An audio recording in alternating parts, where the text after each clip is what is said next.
नमस्कार। इसे व्यक्ति अपना सौभाग्य समझे या दुर्भाग्य कि वह इस दुनिया में अपनी तरह का एक है। उस जैसा कोई दूसरा दिख तो सकता है पर हो नहीं सकता। उसके व्यक्तित्व की विशेषताएं अपने आप में औरों से कुछ अलग होती हैं। चाहे व्यक्ति सामान्य हो चाहे विशिष्ट, ये बात उसमें होती ही होती है। और इसी को ध्यान में रखते हुए हम आपको मिलवाते रहते हैं समय समय पर कुछ विशिष्ट व्यक्तियों से, जो दिखने में सामान्य लगते हैं लेकिन अपने आप में उनका व्यक्तित्व औरों के लिए प्रेरक होता है। इसी कड़ी में आज हम आपको मिलवा रहे हैं राजीव सांगवान से। राजीव जी, आपका स्वागत है आनंद कला में। नमस्कार जी। नमस्कार जी, नमस्कार। और सबसे पहले सीधे सीधे हम अपनी बात को वहीं से शुरू करते हैं कि आपकी पारिवारिक पृष्ठभूमि क्या है, किस परिवार से हैं, कहाँ आपका जन्म हुआ, कहाँ शिक्षा प्राप्त की और अब किस क्षेत्र में हैं, बताइए आप अपने दर्शकों को, ताकि वो भी आपसे कुछ प्रेरणा ले सकें। आनंद जी, मेरा जन्म हुआ गांव असावरी है, जोजू कलां के पास। जोजू कलां के पास जी, चरखी दादरी जिले में। जी जी। छोटा सा गांव है। अब चरखी दादरी जिले में, पहले भिवानी और उससे पहले महेंद्रगढ़ में। हाँ, उससे पहले और हरियाणा का मतलब काफ़ी चर्चित गांव रहा है जोजू कलां और असावरी। हाँ हाँ हाँ जी। तो आम किसान परिवार में मेरा जन्म हुआ है। जी। पिताजी खेती के साथ साथ छोटा मोटा कारोबार भी करते थे, पहाड़ की ठेकेदारी वगैरह, वो जो ना। प्राइमरी एजुकेशन गांव के प्राइमरी स्कूल में हुई जी। और हाई स्कूल की एजुकेशन जोजू कलां जी जी सरकारी स्कूल से मेरी हुई है। जी। उस समय शायद राजकीय पथ प्रदर्शक कुछ विद्यालय जोजू कलां हुआ करता था। हाँ, पायलट हाई स्कूल। जी जी। हाँ, वो था। उसके बाद गवर्नमेंट कॉलेज भिवानी में जी प्री यूनिवर्सिटी होती थी उस टाइम। बाद में ये +1-2 का सिस्टम आया है। तो यहाँ गवर्नमेंट कॉलेज भिवानी में एडमिशन लिया था, यहाँ से ग्रेजुएशन की। और उसके बाद नेहरू मेमोरियल कॉलेज हनुमानगढ़ से मैंने LLB की। अच्छा। और सोच विद्यार्थी जीवन से ही जो है छात्र राजनीति में अच्छा। ये रुचि लेनी शुरू कर दी थी। राजनीति कहिए चाहे सामाजिक कार्य कहिए, ये हाँ, हम कहना चाहेंगे। छात्र राजनीति का दो अर्थ होते हैं। एक तो लंपट लोग होते हैं छात्र राजनीति में, जो हीरोइज्म के शिकार होते हैं। एक सिद्धांत की बेरोजगारी के इशू हैं, शिक्षा कैसे बेहतर बनाई जाए, वो इस टाइप के जो इशूज हैं, वो छात्रों के हित की बातें, शिक्षा के हित की हाँ, उनसे एक अच्छे प्रोग्रेसिव संगठन के जो नाम कार्यकर्ता रहे और करते रहे। तो वकालत की पढ़ाई करने के बाद मैंने वकालत के पेशे को नहीं अपनाया। जी।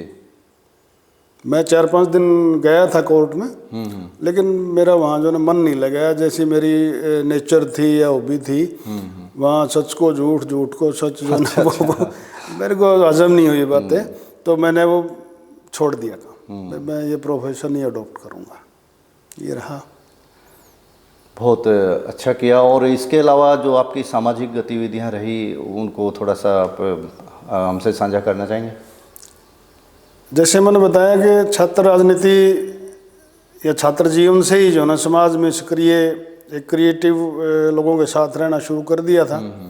उसके बाद कुछ दिन तक जो ना भारत की जनवादी नौजवान सभा, एक युवाओं का संगठन है। यही तो, क्योंकि जोजू कला में हमने उस टाइम पे जो ना और आसपास कई गांवों में संगठन बनाया, युवाओं को इकट्ठा किया और प्रोग्रेसिव साहित्य रख के एक लाइब्रेरी भी बनाई जोजू कला में। और नौजवान खुद मिलजुल के गांव से कलेक्शन करके जो ना वो सैकड़ों किताबें हम लेके आए थे और वो चली लाइब्रेरी कुछ दिन।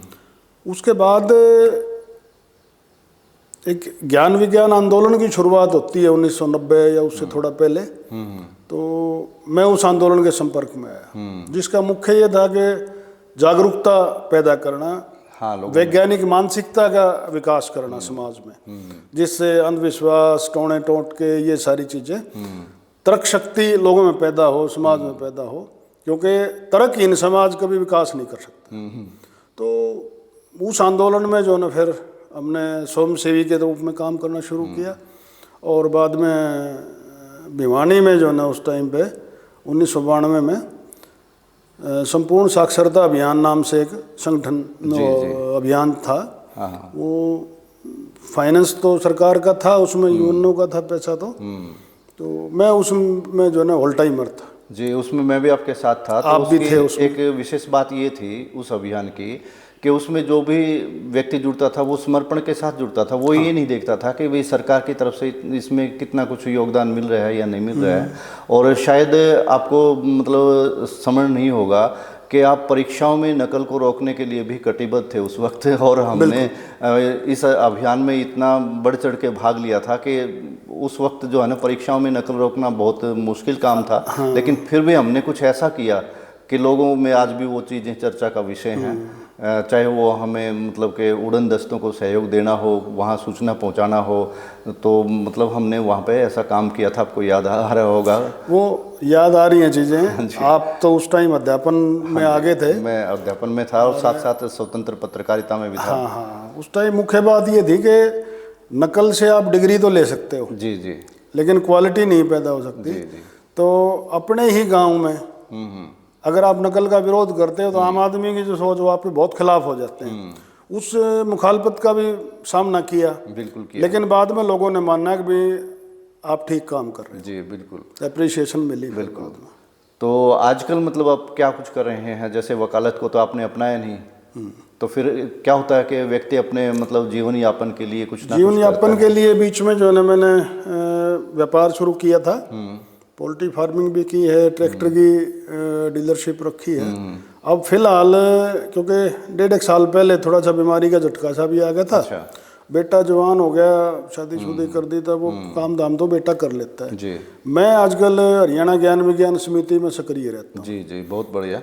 हाँ, और वही साइंटिफिक टेम्परामेंट का जो मुहिम है वो उसी में थोड़ा बहुत हिस्सा मैं लेता हूँ। चलो बहुत बढ़िया। अच्छा, थोड़ा सा पीछे चल के हम ये पूछना चाहेंगे कि जैसे आप मतलब राजनीति में आए या ज्ञान विज्ञान मंच के साथ जुड़े, जन विज्ञान मंच के साथ जुड़े, और आपके परिवार से और किस किस की रुचि इस लाइन में बनी? जैसे कई बार क्या होता है कि भाइयों में बहनों में कोई इसमें हो, तो परिवार का क्या दृष्टिकोण रहा है इसके प्रति? आनंद जी, परिवार की जो पृष्ठभूमि है मेरे परिवार की, वो एक फ्यूडल परिवार की जी, सामंती सोच का, जैसे भी समाज में जो है ना वो सोच सामंती सोच ही हावी रहती है।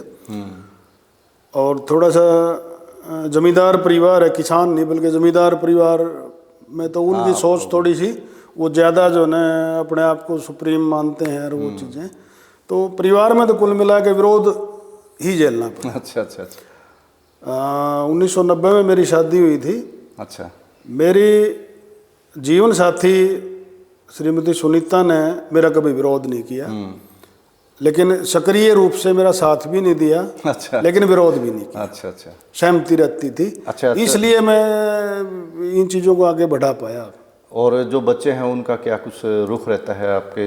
उनका ठीक है, वो इस टाइप की सोच के तो नहीं है, बाकी ठीक है। क्योंकि अब तो देखिए इस उम्र में आके पुत्र वधू भी आ गई, तो उनका भी मतलब कि एक दृष्टिकोण होता है, एक हस्तक्षेप कहिए वो भी हो सकता है। तो वो क्या कहती हैं या क्या सोचती हैं? वो आगे चल के जैसे एक तो सामाजिक संरचना में कुटुंब का एक कंसेप्ट होता है, एकल परिवार अब या संयुक्त बाद में आपके अकेले की इकाई आ जाती है। जी। तो मेरी जो यूनिट है जिसमें मेरी पत्नी, मैं, बेटा और बहू, वहाँ सहमति है मेरे विचारों से, उन चीज़ों से वहाँ सहयोग रहता है। तो आजकल आप देख रहे हैं कि परिवारों में काफ़ी बदलाव आया है पहले की अपेक्षा। पहले संयुक्त परिवार थे, उनमें भी लोग रहते थे और सुख दुख एक दूसरे का साथ मिलकर बांटते थे। तो अब एकल परिवार हो गए, कुछ मतलब शिक्षा के कारण कहिए, कुछ औद्योगिकरण के कारण कहिए, या जो भी परिवेश अपना बदला है उस बदले हुए परिवेश के कारण। तो समाज में क्या कुछ आप देखते हैं? कोई मतलब कोई विशेष बात जो आज के समाज से आप कहना चाहें, आज के युवाओं से आप कहना चाहें, आज की महिलाओं से आप कहना चाहें? देखो, व्यक्तिगत तजुर्बा और उसके बेस पे जो सोच है मेरी, वो एक उदाहरण के तौर पे जो ना आप समझ सकते हो, जो संयुक्त परिवार है ना, वो एक बड़ा जहाज है, बड़ा शिप है जी, जो समुद्र में बड़ी बड़ी लहरों का भी फेस करता है, उनका सामना करता है, सामना कर लेता है इजीली। और एकल परिवार जो है वो छोटी मोटर बोट है। मोटर बोट की स्पीड तो बहुत ज़्यादा आपको मिल जाएगी जी। लेकिन एक कोई अच्छी सी लहर आ गई तो उसको डुबा भी देगी। तूफान का तो कहाँ सामना कर पाएगी, वो लहर ही उसको डुबो देगी। तो ये एक बेसिक फ़र्क। बट जिस ढंग से अब जो इलेक्ट्रॉनिक मीडिया का या सारा माहौल जो चेंज हो रहा है ना, उसमें नई पीढ़ी जो है वो स्वतंत्रता के नाम पे वो एकल परिवार टूट रहे हैं। जी। तो थोड़ा सा इससे हटके एक बात हम करना चाहेंगे, जैसे कि हर चीज़ बदली है तो इसमें गांव की राजनीति भी बदली है, शहर की राजनीति ने उसको प्रभावित किया है और गांव की राजनीति आज अपना मतलब वजूद दिखाने लगी है कि हाँ मैं भी कोई चीज़ हूँ। तो उसको लेके आप क्या कहना चाहेंगे? क्योंकि आप गांव में देखो छात्र राजनीति में रहे। राजनीतिक जागरूकता गांव में आई है। और एक टाइम ऐसा होता था कि पूरे बड़े गांव में भी, जैसे अपने जोजू कलां जैसे बड़े गांव में 5, 7, 8 आदमी या जाति वाइज या मोहल्ला वाइज एक दो आदमी होते थे जो सारी ठेकेदारी ले लिया करते थे। अब वो बात नहीं है और एक तरह से लोकतंत्र को आंकते थे वो। अच्छा। आज वो स्थिति नहीं है। और मैक्सिमम वोटर सोच समझ गए और इश्यूज पे देख के वो वोट देना शुरू कर दिया है। अभी भी बहुत कमी है और बहुत ज़्यादा और जागरूकता की ज़रूरत है। क्योंकि अभी बीच में ये तो दौर चल रहा है ना, इसमें जो मानसिकता में बदलाव और वो जो सारी मुहिम जो बड़ी सुनियोजित तरीके से चली हैं, जिसमें सांप्रदायिकता का जहर, जाति पाति का जहर, खासकर हरियाणा में जैसे अलग, या जहाँ मुस्लिम है वहाँ सांप्रदायिकता का इस ढंग से, उसकी चपेट में अभी समाज का एक हिस्सा है। लेकिन बदलाव आ रहा है। हाँ, बदलाव आ रहा है। अभी उससे जो है अभी पिछले 5-7 साल में ही इस जाति पाति के उससे जो ना हरियाणा के लोग कम से कम मैं देख रहा हूँ कि वो निकले हैं इस चीज़ से। उन्होंने फिर जो अपनी परंपरागत जो भाईचारे का समाज था और जो आपस में प्यार से सहयोग से मिल के रहते थे, उस लाइन पे अब दोबारा लोग आने शुरू हो गए। बीच में एक बार जहर हो गया था। तो ये बदलाव। तो कुल मिला के आज हम इस निष्कर्ष पे पहुंचे हैं कि बदलाव आया है, बदलाव आ रहा है और निश्चित रूप से ये बदलाव आएगा। और इसमें भूमिका रही है शिक्षा की, मेरे ख्याल से तो यही है। बिल्कुल शिक्षा की भूमिका रही है और लोग जागरूक हुए हैं, राजनीति के प्रति जागरूक हुए हैं, इसकी भूमिका रही है। तो आज आप आनंद कला मंच स्टूडियो में आए, आपके साथ हमने बातचीत की, बहुत अच्छा लगा। तो इसके लिए आपका बहुत बहुत आभार। धन्यवाद। तो ये थे राजीव सांगवान, जिनसे हम बातचीत कर रहे थे इनके परिवेश को लेकर के। और विश्वास किया जा सकता है कि इनके साथ की गई ये बातचीत जो थी वो आपको पसंद आई होगी। यदि आप भी अपने समाज के प्रति कुछ अलग सोच रखते हैं, कुछ करने का मादा रखते हैं, तो आइए, आपका भी स्वागत है। लोग मेरे गांव के तहत आपसे हम बातचीत करेंगे और दर्शकों तक पहुंचाएंगे। आज की बातचीत बस यहीं तक। नमस्कार।